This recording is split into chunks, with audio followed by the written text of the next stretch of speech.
Good morning.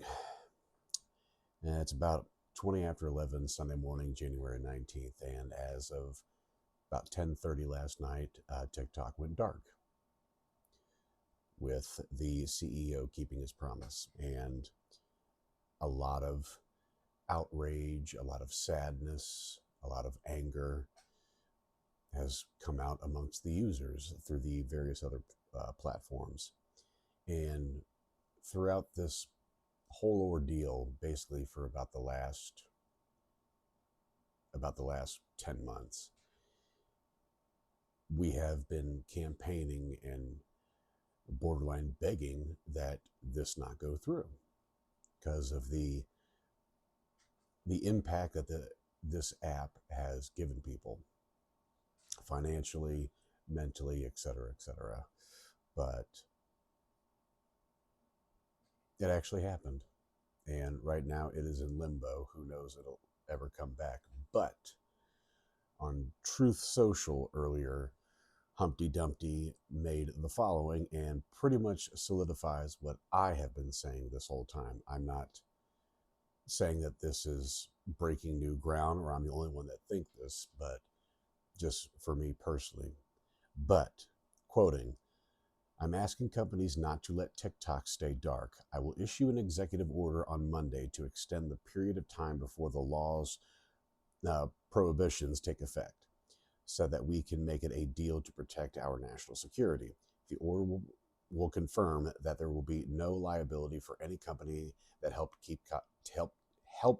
keep TikTok from going dark before my order. Americans deserve to see our exciting inauguration on Monday from indoors, as well as other events and conversations. I would like the United States to have a 50% ownership position in a joint venture. By doing this, we save TikTok, keep it in good hands, and allow it to stay up. Without US approval, there is no TikTok. With our approval, it's worth hundreds of billions of dollars, maybe trillions. Therefore, my initial thought is a joint venture between the current owners and new owners, whereby the U.S. gets 50% ownership in a joint venture set up between the U.S. and whichever purchase we so choose.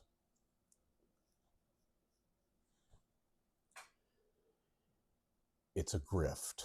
It is a grift of epic proportions that is on brand. It is a grift to help him make him look like the hero to a problem that he created and was perpetuated in Congress. This isn't about security. It's not about data breach. Meta does that in spades. This is about making money while giving another platform to have the narrative be pushed that they want. Because if this is a joint effort from Zuckerberg, Trump, and the TikTok CEO, no thanks. No thanks, because we've already been saturated by the downfall of Twitter. Don't want to call it X. It's Twitter. So anybody that voted for that man, this is the type of thing that you're going to get. This isn't to help your grocery bill going down or any of your other bills going down. Fuel at the pump, it's not doing that. This is to benefit him and anybody that scratched his back. So, I mean, we'll see what happens.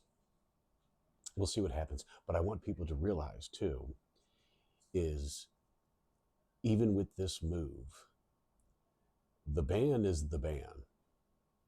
He can extend it the 90 days, but on the surface level, the ban was going to stay afloat until somebody enforced it. But the Supreme Court ruling just threw that out of whack.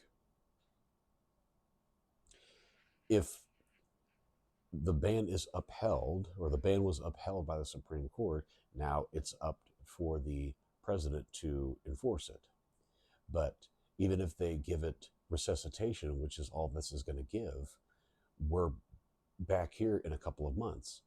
The easiest thing to have happened is to have a session to reverse everybody's vote. Talk this out. Let's get this through, or at least make some type of ruling so we can kick the can down the road. And really, if it wasn't for Tom Cotton, we could have just extended it the 270 days, which is more responsible because that'll give time for people to make a case for why this is damaging to the economy and how nonsensical the data and security breach, all that jazz, it's nonsense. It's nonsense. ByteDance does not want to sell the algorithm to us. So we'll see what happens. But that right there shows what this was all about and what I've been saying forever. It's all about money.